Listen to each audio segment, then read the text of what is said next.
guitar. Most people are pretty unaware of Burns of London and some of the stuff they made. Oh, I had a picture of this. Yeah. We never did a piece on it, but I got a picture of that. This is a piece that was done. I'll be honest with you, I'm a little confused on the history because I know Burns of London made some guitars in the 60s. And then in the 70s, there was a very brief period of a company called Shergold, I think. It's either Sherwood or Shergold, I can't remember which. Anyway, they made some more guitars and they didn't last very long. And then they turned into Hayman. Hayman, that's what that is. That's right. This is a Hayman, and I've got what's left of it. I've got the body. This was a great slide guitar. I love the neck of this thing. It's just great. But it has this, remember I was telling you they got these weird truss rod systems? Oh, yeah. I see that. The Burns had that weird clock key thing. Yeah. And it was offset. Now they realized that didn't work. So they went to this with the Hayman, which is they put the nut in there and just put a slot. Yeah, you can just stick a little thing in there and twist it. Yeah, right. And you could do it from the back of the guitar with the neck on and the strings up. No kidding. Yeah, that was their Sweet. That was their plan.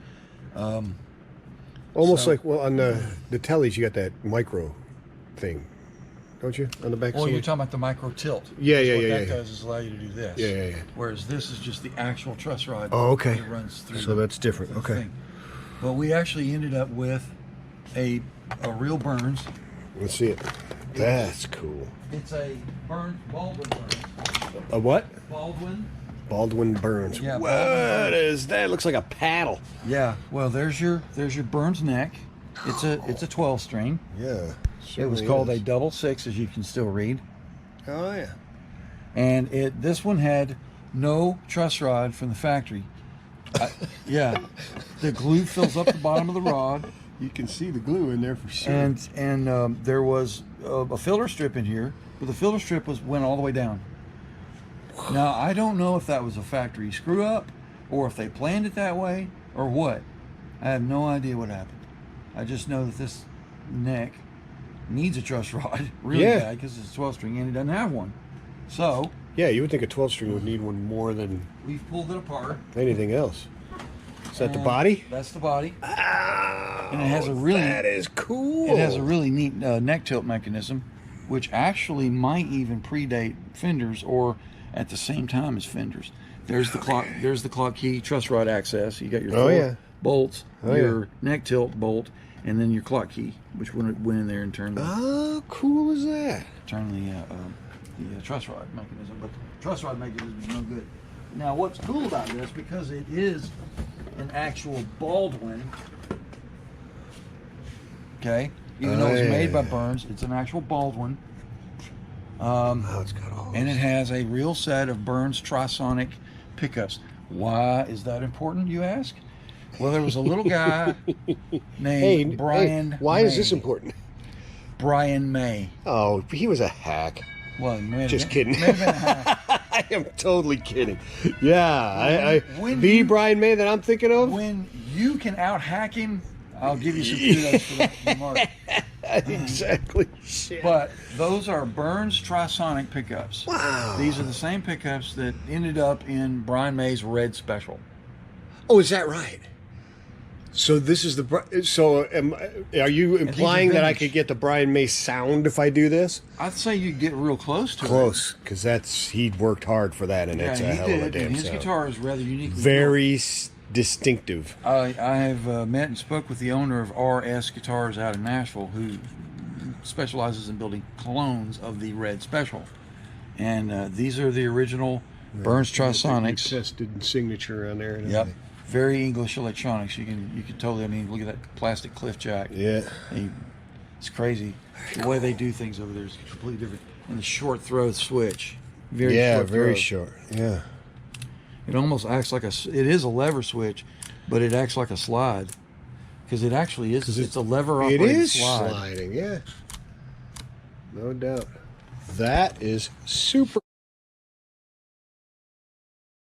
I am ready to have my brain blown directly out of my skull. Okay, so... Now this is a Hayman. Hayman? Not a Hamer. No. Like Stu Mac and the Hamers. Hayman. It's literally spelled Hayman. Hayman. Yeah, it's a Hayman 3030. Okay. That is the There's original a body template. shape. Okay, I made a template. Oh, yeah. Before I destroyed the guitar. Straight on there. Why'd you destroy the guitar? The guitar was in terrible condition. Yeah. It was just awful. Okay, so we made a template. Yeah. But I discovered something that I didn't know about this guitar, which was like, what the? You gotta be kidding me. They did something that's absolutely insane. Okay, so this is the front edge. This is the inside edge. The guitar, as you can see, there's a nice little line right there. Yeah. So the guitar was split, right? So this piece goes like this. Right. Okay. Okay. Got it. And then I noticed, What's what the fuck this? is this? Yeah, what is this this? route right here? And then I did some work. It's got glue in it too. Because Hayman had a boatload of patents.